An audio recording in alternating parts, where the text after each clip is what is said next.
Alright guys, here we go. Replay analysis number 45. This time we're going to be going over a Pugna. And that's really all I got. He just said, I played Pugna. No MMR. No lane. It looks like a support Pugna, I think. The game looked like kind of a stomp in his side, honestly. So I don't know how well I'm going to be even able to go over this game because I feel like the other team probably just played poorly or something like that. Not to take away anything from this team, but it just looked like an absolute stomp. Despite the fact that the Dihy has like fantastic heroes, it looks like they just get kind of wrecked and easy first blood. Not really much you can do about that, except maybe be a little bit more weary. You have the ward and it's like 10 seconds. It's okay to put it up there and just see a little bit across the pond, see who's there. You wouldn't have seen the Leshrac unfortunately, but you know, shit happens. So you do go down there, and now you're running back to lane, looking to put up a ward. Nice defensive ward there, not bad. This guy's probably going to go down again. Maybe if you would have waited to scale and you would have had Decrepify, you could have saved him from those last couple right clicks, which could have been helpful, for sure. And we'll keep an eye on this. This is a really good Pugna game, just because of how strong Nether Ward is. I don't think you had to throw it down there. I would keep it, because if you do hold on to it until, you know, they decide to go on to somebody, they really can't. Like, the Leshrac can't follow and spam out his abilities. He's just going to take too much damage and stuff like that. So, speed up a little bit. If you are the support, which it seems like you are, haven't really stacked and pulled all that much. There you go. Easy kills here. This guy's spamming his abilities. There's Sunstrike. And that guy's actually going to live. So, that's some stuff right there. You go top, help to get some kills. Good stuff. Good stuff. Eat your mango. Get another kill. That's nice. That's nice. It looks like you guys rotated your lanes. This guy gets a kill mid. Ends up dying, though, to the Leshrac. There's another ward down.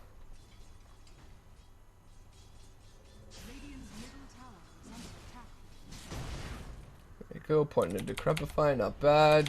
Have an eye on this Leshrac. You can easily Decrepify. Whoa. Yeah, this guy takes a lot of damage, so he's probably getting pretty scared. Alright, it looks like your support haven't really rotated yet. I think I would have been alright with actually going 1-1-1 build this game, and then just pressuring the shit out of this mid lane, because Invoker's got pretty awful move speed. He's probably going to try and just go Brown Boots into straight Midas, especially if he's going Quas Exort. He really wants a Midas. In which case, your 30% move speed reduction on top of the Rot move speed reduction, 27%, would be like easy kills. Easy kills. He's Decrepified, taking bonus Rot damage. You can easily get off a Nether Blast there. You throw down your Nether Ward as well. So if he tries to Cold Snap or cast, you know, Forge Spirits, anything really, he's going to take a bit more damage. So I think it would have been great to pressure this Invoker. This Invoker is going to be really important in this game for tempo controlling. And if you really pressure him, then they don't really have too much initiation and push and stuff like that, right? Like, once he hits level 10 and he's got his Midas and most likely Phase Boots, it's going to be pretty scary for you guys. They've got a lot of push potential with the Leshrac going into a Diabolic Edict. And then outside of that, Slardar is going to have Sprint. They have a lot of catch potential with the Fissure, the Swap. So they've got a lot of mid-game, and their biggest mid-game, like, I guess, like, exploiter, you could say, is going to be this Invoker. And he's pretty easy to kill. It's really easy to tilt an Invoker because his levels as well as his Midas timing is so important. This Pudge isn't really that reliable in general as well. So helping out him in lane would have been really helpful because just because he's having a really tough time laning. He's not the best Pudge, and sometimes when that happens, you just kind of have to help them yourself. And you guys are pressuring top tower, but it's an Earthshaker and a Vengeful Spirit, so unless this guy's burning, I really wouldn't care at all. You spam your Nether Ward quite a bit, which isn't really that useful. Sure, this guy's mana is being burnt, he can't really do anything, but I don't think he was going to anyways. You guys look like you're going to get a kill onto the Venge here. You do TP in from the Leshrac. You've got your Nether Ward there. You could easily turn this one around. There's another Decrepify, and it looks like he's dead. So good stuff. You get a few kills top, which is great. Now I would start rotating around probably again. I would talk to this Pudge, be like, hey man, you know what? If we just start with a Decrepify, this Invoker's going to die. Again, look at this. He's trying to get a Midas out, and he's getting closer and closer. So again, if you can slow down this Midas, you can prevent him from hitting that early level 10. You can just get him on tilt because he's losing out on CS and EXP and stuff like that. I know when I play Invoker, which is one of my most played in heroes, when I get ganked consistently mid, I get really, really annoyed, and I just kind of think, shit, my game's over. Now who do you rely on? You rely on a Midas Lifestealer, or sorry, no, wrong team. You rely on a Slarda that's in the off lane that looks like he's going Armlet, so you've got no initiation from him. This guy's going to get wrecked by Nether Ward. This Venge, you know what, she's going to initiate with swap, yet she's their carry. You can swap into a Fissure, which is pretty good in all honesty, but really it's not enough, right? So you slow down this Invoker, you really, really, really control the tempo of this game. I think they're really misplaying a lot. They're fighting when they shouldn't be, especially this Invoker should just stay mid, try to get his Midas. They're fighting in a Nether Ward, Nether Blast, as well as Tombstone. So, like, and a Wraith King as well. Like, you guys have some really good, like, lane fighting, some good skirmishers, and for some reason they're fighting you despite the fact that Dire's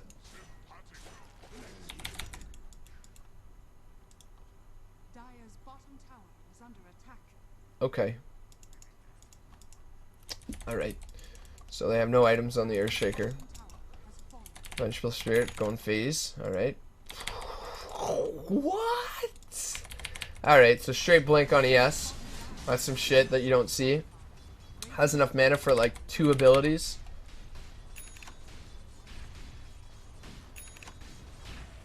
Alright, alright, alright. Now he's waiting to show the blink, which I guess is a good move. But let's talk about you. You've got your mana boots, you got a bunch of wards, you're doing a good job. Now I'd put these wards up like right in their jungle really aggressively, because you're looking to push mid tower as well as that last tier 1, or sorry, tier 2 top. So you want to probably put one here to ensure that nobody's up on the cliff up here, and you want to put one up here. It'll just give you good vision for pushing both mid tower and top tower in general. So hopefully that's where you put them. If that's not where you ward, that is something to keep in mind. You have 4 wards. The other one I would probably put one on Roshan, since they could sneak a Rosh with Forged Spirits, amp damage, as well as wave, which they don't actually have wave, but they do have the Vengeance aura. So they could sneak a Roshan if they wanted to. And they could get one fairly easily. Invoker's gonna go down. Finally gets his Midas, but like this guy's super far behind now, and you didn't even push him out. So nice hook from Pudge, gets the stomp out, and it's pretty much just a little bit of you guys have much better fight really early on, and they don't like post 20-25 minutes. These guys should absolutely wreck you. This guy really just needs like Leshrac just really needs like mana boots. He's going 4 stuff. He really just needs like mana boots, bracer, and just needs to stay in the back of the fight. And then outside of that, this guy should have got a blink dagger. This guy's got a blink dagger, but that's it. She should probably have treads, just because Venge has like wicked good stat and stat gain as well. So if you get treads, you just got more stats. Always good stuff. She's got a Keela as well, which is pretty good. Phase boots are alright, I guess, to get you swap positioning, but I don't think it's that great. Look at this. They're looking to gank this guy, and the Lifestealer does go down despite the fact that Pudge almost helps him.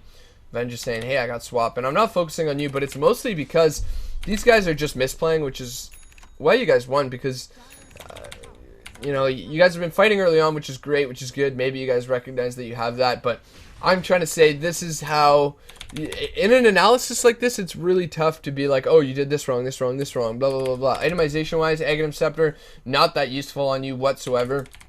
I think you're actually going for a Bloodstone. I think I saw that in your items, which isn't bad. I think like a Veil would be pretty legit. If you get a Pipe, it prevents a majority of their damage from the Leshrac as well as the Invoker, which isn't bad. Mechanism, Guardian Greaves are really, really good on you as well. Just keep you alive longer, getting out your abilities as much as possible. And it looks like you get a kill on the Leshrac. You're trying to chase down.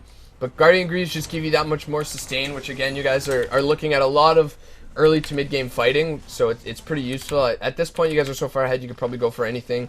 You're pinging out Roshan, but nobody's really going for the same thing. You're centering up, looking for them. Your wards aren't too bad there, but there's no towers bot lane anymore, so that ward's kind of useless. It is a good Rosh ward, I guess, but outside of that, random hook onto the Lesh.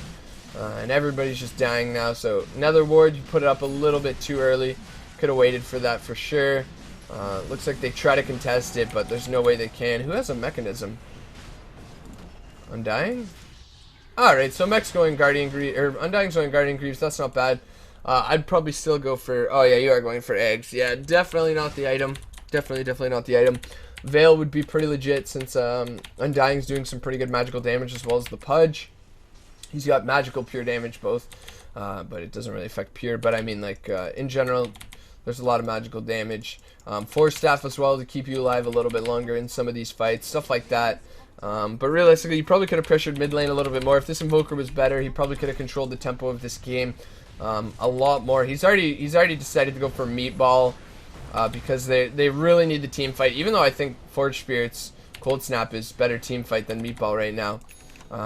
Still, you're going for that Agnum Scepter.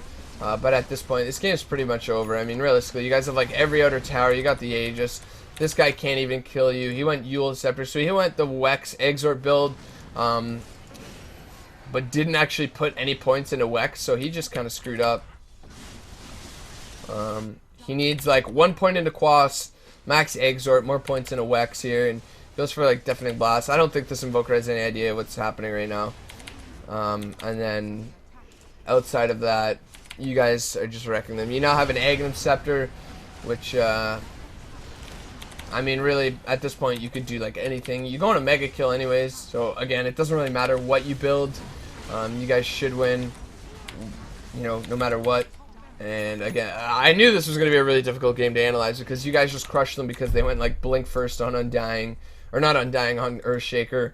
Venge wasn't really sure what she wanted to build. She's going for a freaking Shadow Blade. Invoker goes like Eul Scepter, Boots of Travel. This guy goes Armlet, so they have no way to initiate now, you know, aside from this Blink, but they don't really have too many ways to catch up. This guy's super poor.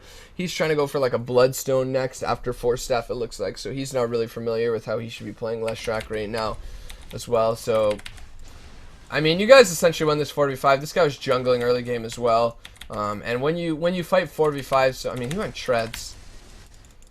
So, you know, you guys essentially won this game when you fought 4v5 so much early game and won, right? Because there's no way they can come back. Like, if we look at this gold, 20,000 net worth, 20,000 EXP. Not much more I can say about this.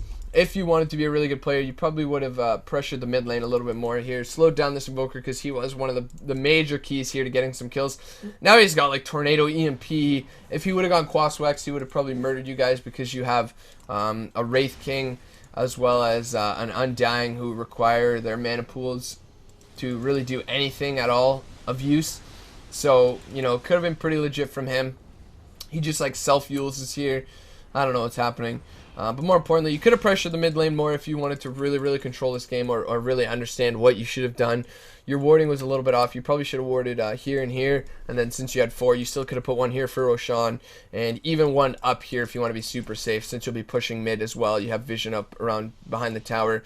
As well as vision up here and like up here. So could have had a little bit better warding. Itemization, Agnum Scepter, sure. I mean, you guys won no matter what. It honestly doesn't matter what you go for here. I probably would have personally gone for something like a Veil. Get these early fighting items. Veil, Force Staff even wouldn't be that bad whatsoever. I think Force Staff is always good just in terms of like kiting some of these heroes around. You know, Slardar has no blink. Invoker relies heavily on getting his abilities off on multiple heroes later on when you're pushing into the base. Necrobook even would have been pretty nice in order to just continue some of the push here, as well as continue the pressure. But again, it doesn't really matter what you go, and this replays, I mean, there's not really much I can say about this. You have like a Bloodstone 29 minutes in, Boots of Travel and shit, so, I mean, this game is pretty much over from the start, like I said, when you guys 4v5, so good play there. I don't know if you guys just did it or if you said, hey, you know, Undying, we've got really good early push and shit like that. Let's go. Absolutely ham with Tombstone, Decrepify, and yada, yada, yada. So good game, man. You played well. I don't want to take anything away from you guys winning this game by saying, you know, the other team was bad. However, you know, they obviously didn't play to the best of their ability, I imagine. But you guys still did play well. So good game, good job. And I'm probably just going to end this replay analysis really quickly since there wasn't much anybody's going to get out of this one. But, you know, maybe, hopefully you got a little bit of, you know, itemization and what you could have done, should have done, stuff like that. And good game well played, man. Thanks again. Hey everyone, thanks for checking out the video. Hope you enjoyed it. Feel free to check out some of my other videos. I have my series From Lane to Lane where I just cast some everyday pubs that you guys send me. I also do some more professional pubs like games from Koikva, Miracle, whoever I can get my hands on from Dodo Buff. I have a learning series as well, so feel free to check that out. There's some more info in the description as well as some videos linked in the annotations at the end here. Thanks a lot.